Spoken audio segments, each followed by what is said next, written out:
Acts 25. Appeal to Caesar. Now when Festus was come into the province, after 3 days he ascended from Caesarea to Jerusalem.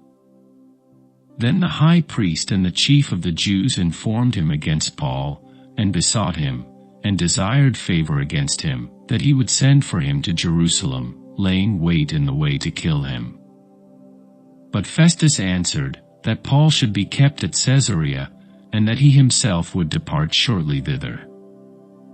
Let them therefore, said he, which among you are able, go down with me, and accuse this man, if there be any wickedness in him.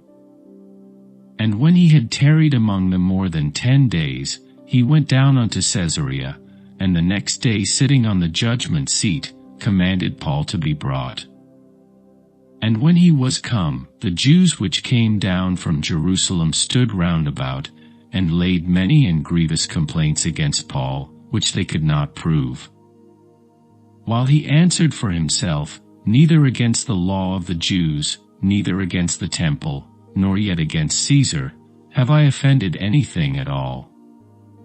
But Festus, willing to do the Jews a pleasure, answered Paul, and said, Wilt thou go up to Jerusalem, and there be judged of these things before me?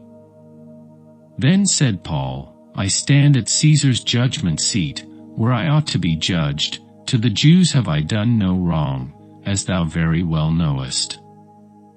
For if I be an offender, or have committed anything worthy of death, I refuse not to die.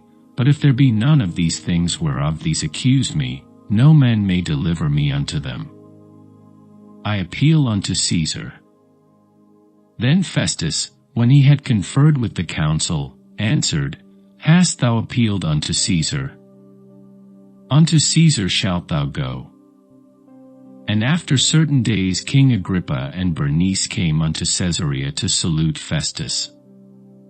And when they had been there many days, Festus declared Paul's cause unto the king, saying, There is a certain man left in bonds by Felix, about whom, when I was at Jerusalem, the chief priests and the elders of the Jews informed me, desiring to have judgment against him. To whom I answered, It is not the manner of the Romans to deliver any man to die, before that he which is accused have the accusers face to face, and have license to answer for himself concerning the crime laid against him. Therefore, when they were come hither, without any delay on the morrow I sat on the judgment seat, and commanded the man to be brought forth. Against whom when the accusers stood up, they brought none accusation of such things as I supposed, but had certain questions against him of their own superstition, and of one Jesus, which was dead, whom Paul affirmed to be alive. And because I doubted of such manner of questions, I asked him whether he would go to Jerusalem, and there be judged of these matters. But when Paul had appealed to be reserved unto the hearing of Augustus, I commanded him to be kept till I might send him to Caesar.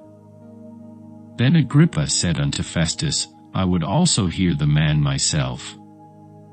Tomorrow, said he, thou shalt hear him. Paul before Agrippa. And on the morrow, when Agrippa was come, and Bernice, with great pomp, and was entered into the place of hearing, with the chief captains, and principal men of the city, at Festus' commandment Paul was brought forth.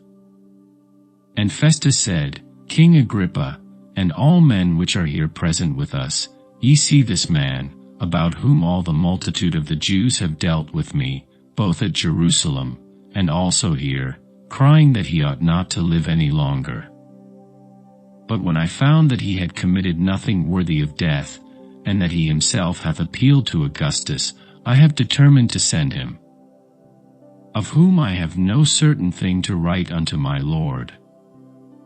Wherefore I have brought him forth before you, and specially before thee, O King Agrippa, that, after examination had, I might have somewhat to write. For it seemeth to me unreasonable to send a prisoner, and not withal to signify the crimes laid against him.